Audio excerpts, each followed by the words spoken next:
Hey guys, today okay. Hey guys, good evening. Tonight I should say, we're gonna be watching Houston Police Chase, August 24th, 2018. So let's get into it now. Let's watch it now. Let's watch it now. Okay, this has been going on now in the East Texas Freeway and on Highway 59. The chase started in the Chambers County at around 3 to 3:25 to 3:45. Now on a high-speed chase, which is going on. This is the northeast side of town. Okay, he's picking up a little bit of speed. Okay, he's picking up. Yeah. Okay, he's picking up a little bit. He's picking up a little bit of speed. The county is out there. Yeah. They have been on this guy for probably the last 10 to 15 minutes or so. And he just does not want to stop. The question is, what is his plan, and what does he want to do? I don't know whether we have John Armstrong live in Sky High. Not sure who is up there. But once I get word on who is up there, that female suspect or the male suspect, that lady. Don, are you there? Cop cars have been following that guy. Okay, Don, yeah, what can you tell us? I mean, as I've been watching this, that female suspect has been on the run for the last, probably the last 10 to 15 minutes or so. Yeah, again, the chase been going on for the last 10 to 15 minutes. Yeah, the chase been going on for the last 10 to 15 minutes or so. And the chase started, around 5 or 10 minutes ago in the Chambers County area. And again, this female suspect has been on the run for the last 10 to 15 minutes. That female suspect has been on the run for the last 10 to 15 minutes or so. And number of deputies, and they seen the driver picking up a little bit of speed. Again, this chase been going on for the last, and then, as you mentioned, this chase been going on now for the last 10 to 15 minutes. Yeah, as you were mentioning, this chase been going on for the last 10 to 15 minutes or so. And they seen the driver slowing down, going at a high rate of speed, and they seen the driver. Again, this chase been going on for the last 10 to 15 minutes or so. And they seen the driver going at a slow speed, 60 miles an hour. The freeway at this and point now, is open. We're talking about 59 he's been on the run now, and they're talking about 59 freeway. So they're going to be approaching the beltway, or is that the beltway? No, that's just one of the ramps for, I think, the HOV. But they're going to be approaching the beltway. Is that right? That's correct. And we're going to be coming up on Intercontinental Airport space, so not exactly sure whether they're going to let us transition through the airspace. We're just going to have to wait to see. They're going to transition through the airspace. Who's piloting the Sky High this afternoon. Okay. You wonder whether he's going to take. You see cars pulled over there. There must be officers way ahead, sort of clearing the path.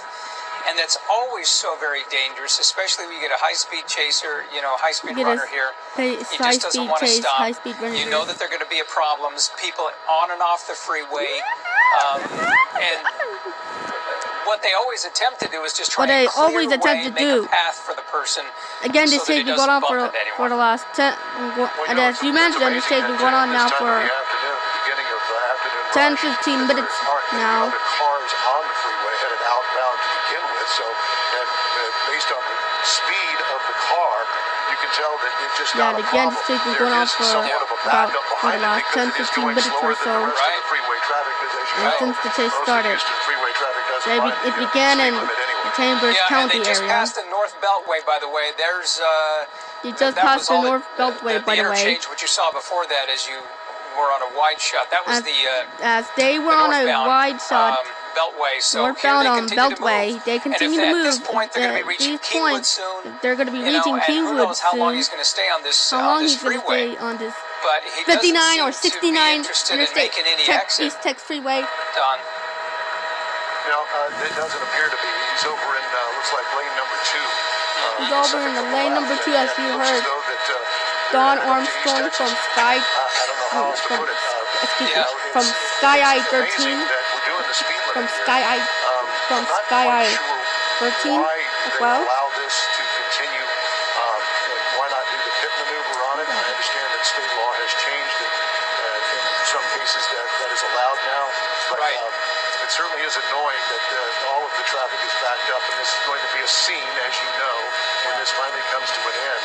And it just really puts a crimp in the afternoon drive. Well, and they certainly had opportunity to do it, Don. As we watched the Houston Police Department as well as the county, they had surrounded this vehicle. They were right there on the side of it, this vehicle. And they could have easily done a pit maneuver because no one was in front. But apparently they just have to be very, very careful, especially at speeds when they're traveling at 60 miles an hour or higher.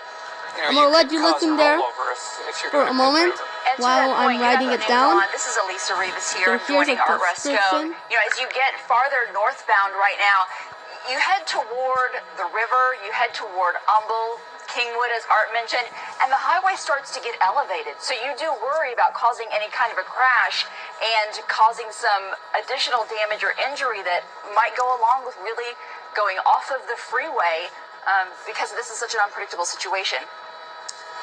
Continuing to watch now, we're looking at a sedan, that gray one, silver one, right there in the middle of your screen. It is a gray silver Volvo. They have no intention of stopping. That's a pretty nice Volvo. It has a V6 underneath. It has the power to really move, but he's certainly not using that power. This guy's traveling the speed limit. We don't have any indication as to why he's running, though, right, Don?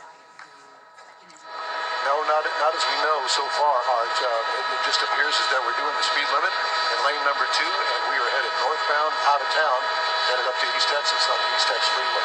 Yeah, I don't know what this guy's thinking. Maybe he just thinks he's just out on a Sunday drive, and he's not aware of the police around him. But he has to be running for some reason.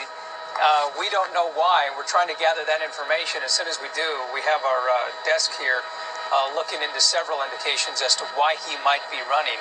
There are multiple agencies clearly involved here. Houston Police Department is still all around him, as well as the county. You have the county.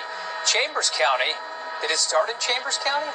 Is that what we're hearing, Alana? Yeah, they called and asked for some help from They called and asked started in Chambers, for that's way south. help from HPD. So they are now passing They are now through the beltway, getting up towards the Kingwood. Are we seeing other law enforcement agencies? Are we seeing other law enforcement joining in on this? Are we seeing more law enforcement, or just the same ones, or more law enforcement? Well, we did see HPD and Harris County Sheriffs. I don't know whether they have dropped off, and I really don't want to lose sight of the person that is running. But as you can tell, Department of Public Safety is here, not only on the ground, but they're also in the air with us here following above. And one of the things that I did notice just a moment ago, the Department of Public Safety cruiser really flew past this car to try to get ahead of them. One of the issues here is the fact that they're not going to do the pit maneuver, so are they going to place out spike strips? Well, we'll let you listen there for a moment, okay? They're going to have to clear the freeway, let you listen so while I'm writing. that officer can go ahead and lay out spike strips and somehow maneuver all of the traffic into one area where not everybody gets affected by the spike strips and only the person that's being pursued. We just don't know how this is going to play out. I mean, this could go on for miles the way it's looking right now. This can go on for miles, as you heard Don mention. Spike strips used many times, and most of it is just, it's a 12-foot strip. We're talking about an entire freeway that's 40, 50 feet long. They don't even have a spike strip that long. So they can easily maneuver themselves around those spike strips, especially on an open lane. Yep, and something else that might be coming into play here, guys, is that we are hearing from the Chambers County Sheriff. This has been going on 20 to 25 minutes. This started as a traffic stop. Chambers Sheriff County. Was this has been committed, going on for but they believe 20 to there is 25 the minutes. It possibility began in of the that traffic driver stop. being impaired. of that driver. We've seen the driver being impaired as well as a particular part of the chase. Anyway, they haven't seen a lot of signs as well. They have reason to believe that they the have driver reason may to be believe impaired, so why the driver they're may be taking some impaired. extra precautions Why? because of that They as have to well. take But as we said, precautions, I think. We haven't. pretty stable driving here. Right. We haven't Stable seen any driving. erratic driving. He doesn't seem to be really speedy. And you see that vehicle He right there doesn't on the seem- side he on doesn't a seem to different be lane, really which is on the other speeding. side. That's a lifted lane, the HOV. But he's not even going much faster than anyone else. Well, something's up ahead because everyone else is slowing down. Let's see what he does here. He's going off to the side. They've stopped traffic. He's just going to go right through there. They've probably forced him through an area where they had... Did you see that, Don? It looks like spike strips through the entire street. And that's what we're guessing. Yeah, they had several I was of not them. able to confirm that. You know, the other thing, too, Art, that I might want to mention is the fact that you don't know anything about this driver. This driver could be armed, and we have to approach it just that way, that you just don't know at this point exactly what's going to happen. And it looks like it's slowing down. Yeah, his vehicle is, all his tires are blown at this point. So let's see what he does. He's clearly off to the shoulder. Almost at a stop, but then he kept rolling sort of at the last second there. But we do believe that those tires are probably flat because the slowdown happened right after we believe they drove over some spike strips. I know that you've got to sort of get positioned over all of these different overpasses here in this spot. Let's see what this person does behind the wheel. But clearly those wheels are, it looks like they're flat.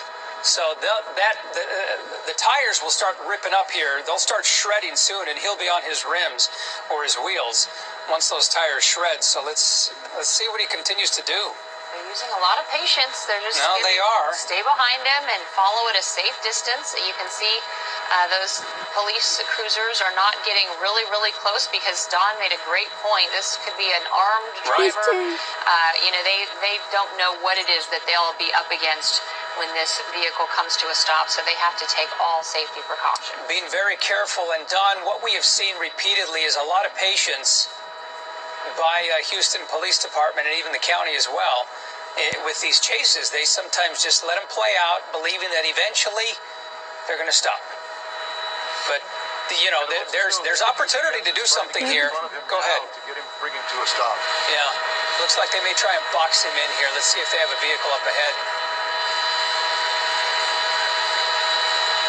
Right there on the side of him, they could probably, just, who knows, rolling down the window and trying to talk to him. I don't know. Let's see what's happening here. I suppose if they feel like they don't need to get in an accident, there's probably no reason to.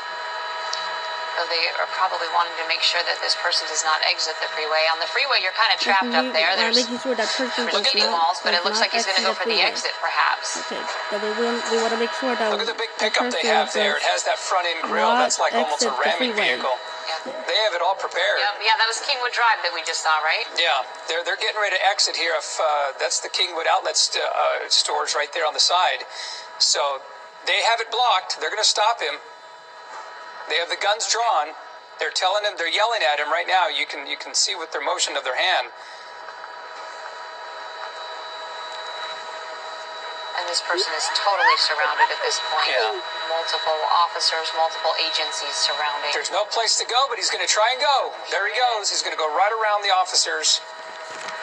Well, that was attempt number 1 to stop him. Actually, number 2, because the spike strips certainly didn't work. Getting off of the East Tex Freeway at Kingwood Drive exit, as we saw, they're still really staying close to him, trying to get him to pull over. Yeah, well, let's see. Oh, okay, all right. Now this is where stupidity really comes into play here. Now he has reversed his position on the feeder, but there are so many officers around him. Ooh, they finding ways through. I think they missed a chance. They probably could have put that vehicle right there in front and stopped him, but he is going now the opposite direction on the feeder. He's clearly blocked by all of those other vehicles. No chance. Now he's going into the outlet store, area right there. This is off of Kingwood Boulevard, right there, just off the feeder. Yeah, this is obviously a spot where we're going to find plenty of other people, plenty of vehicles parked. And so, you certainly hope that people get the word that there's something going down and they need to stay inside and stay safe until this comes to an end because, the officers are specifically not, engaging him with their vehicles. They're not causing accidents. They're just trying to let this peacefully play out. But it also looks like there's some employees out there at this U-Haul location that are probably sort of unaware of what's going on. There they have. They've come out with, they're trying to open the door now. Well, I'm sure they have. You saw the guns. The guns are drawn right there on that driver.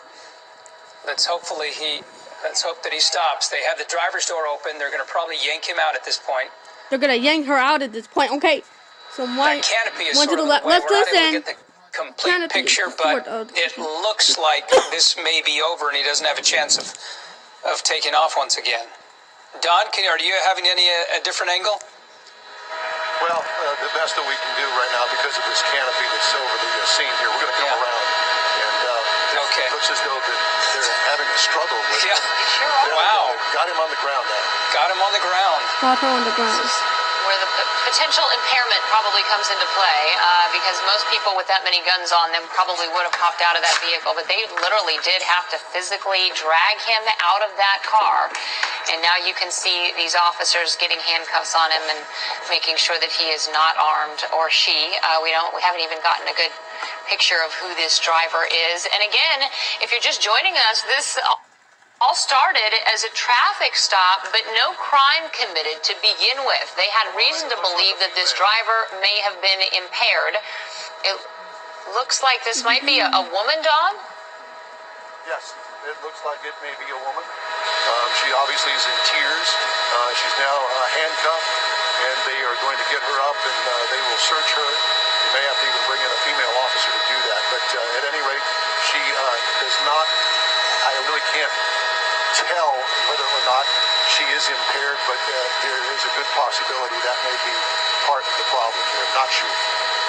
Boy, this is a rather surprise ending. We did have another chase come to an end pretty recently with a woman, but that's actually pretty few and far between with as many of these chases as we have covered. Yeah, Eric Barajas here, just relieved Art, and luckily this came to a peaceful end. As far as we know, we didn't see any damage to other vehicles, no one was injured. They've gotten this lady out of the car now, and they're inspecting that vehicle as well as she's taken to the backseat of that patrol car. This always could have been a lot worse, and that's the silver lining here, especially on Houston streets and what we've seen in the past. Absolutely, Don. We were talking about this as the chase went on. It looks like they're using some sort of a blanket there to be able to conduct a search on this woman, and maybe even get her seated there. But just a lot of patience that played out throughout this chase that went really across much of our city up on the north side, and cooler heads prevailing the whole time, right? Well, that's right. I mean, we're very thankful that it ended this way. It's a shame that these chases have to go on as long as they do, but sometimes Houston Police Force 28 report. Houston, Texas. Houston Police were involved in a chase Friday. Don, what was also interesting about this chase, as we've seen so many here in the Houston area, unfortunately, is it seemed like there were different tactics used. We saw a lot of boxing in, a lot of vehicles getting out of the car. So many times it seems like they just stay behind, several vehicles behind the vehicle that's being chased. It seemed like we saw different tactics and different maneuvers used by police on this one. What you also have to understand, Eric, is the fact that you've got multiple agencies involved. Houston Police Department, Harris County Sheriff's Department, Public Safety, and who knows who else is there. We've also got airborne, so there's a lot of communication amongst all of the officers, and not all are trained exactly the same way. So they all kind of have to get on the same page, and sometimes that can be difficult, as you can imagine, in a fluid situation like this chase. All right, we want to mention as we continue our coverage here that you are now watching Eyewitness News at 4 p.m. And if you are just joining us, we'll get you caught up on what's happening here. We believe this chase started in Chambers County, and the Chambers County Sheriff says that a crime was not committed to begin with here, but they had reason to believe that this driver could potentially be impaired. As the chase continued, they called HPD to provide some backup, and and this is where we saw this play out. Right along the East Tex Freeway, past Beltway 8, up through northeast Harris County. And Don was just talking about some of those tactics, all those different agencies and authorities staying some distance back. And then at one point, they managed to get the 59 totally closed and get spike strips across every single lane of that freeway, so that no matter what, this vehicle was going to end up running over those spike strips. That's actually a pretty incredible feat, because they're having to call up ahead and get all of those lanes closed down. We saw a total stoppage of the traffic there, and it worked very effectively, because right after that happened, this went from probably a 60-mile-an-hour chase to about 15 miles an hour, and we saw it end really right after that. Before we wrap this up, again, luckily no damage as far as we know that we can tell from watching this chase for at least more than the last half hour. So good news there as well. Okay, well, let's get some more breaking news right now. We'll get updated on that car chase a little bit later on. But right now, the Texas Education Agency has suspended the Rhodes School on Wallaceville Road for fire. So before we wrap this up, I'm going to take a quick look. So while I'm writing this, I'm going to let you listen there for probably about 5 minutes. Dear MS, from day one, you've tried to define me. But I never invited you in. It's my life. And this is my journey. I've found a way to do things differently with Ocrevus, an infusion treatment that's 2 times a year. For adults with relapsing or primary progressive forms of multiple sclerosis, Ocrevus is proven effective in reducing relapses in RMS and slowing disability progression in RMS and PPMS. Don't take Ocrevus if you've had a life-threatening allergic reaction to it or have hepatitis B. Tell your doctor about vaccinations or if you've had Hep B, as it could come back. A common side effect of Ocrevus is infusion reactions, and some may require hospitalization. It can increase your risk of infections, which can be serious and may decrease certain types of immunoglobulins. While PML was not reported in clinical trials, it could happen. An increased risk of cancer, including breast cancer, may exist. Sorry, MS. You don't get to control every part of me. MS can't own us. Ask your doctor about 2 times a year Ocrevus. It really is, Melanie, and in fact, we just reached out to authorities and are waiting to get an update on exactly what led to that chase, but it did all end here in this parking lot in a U-Haul. In fact, right as these employees were putting up this awning, that is where the car ended up. Certainly quite a scare for them. She came in here along with a line of officers. The suspect was yelling, "You're killing me," to officers as she was arrested. Her car's tires were blown out after an hour-long high-speed chase ended in a parking lot. It all started in Chambers County just before 3, when she failed to stop at a traffic stop. Sky 13 shows the woman weaving in and out of traffic. The chase went north on 59. Authorities put out spike strips, causing her tires to go flat. Shortly after that, it appears she was going to pull over. Troopers approached her car, but she kept going, and it finally came to a stop near 494. She pulled into this U-Haul. And she wouldn't stop. And the next thing I know, we just had all the policemen and policewomen just completely trying to block her out, but she went past them. She was handcuffed and placed into an ambulance. No word on what charges she could face or why she was running. Investigators say she was possibly impaired. Okay, thanks for watching. Check out this video. Thanks for watching. Check out this video. Pops up here, and I'll see you guys in the next video later on tonight. Bye, guys.